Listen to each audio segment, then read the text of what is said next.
दिलों में रहना सीखें, दिलों में रहना सीखें, घरों में तो सभी रहते हैं।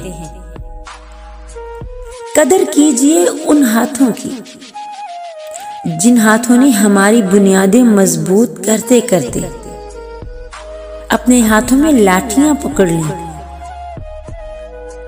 उस इंसान पर भरोसा करो जो तुम्हारी 3 बातें जान सके। मुस्कुराहट के पीछे दुख, गुस्से के पीछे प्यार और चुप रहने के पीछे वजह। अपनी रूह के बाग में सब्र की खेती काश्त करो। अपनी रूह के बाग में सब्र की खेती काश्त करो। बेशक इसका बीज कड़वा है, लेकिन फल मीठा है। नमक की तरह हो गई है जिंदगी, नमक की तरह हो गई है जिंदगी। अपने ही लोग हस्बे जायका इस्तेमाल करते हैं।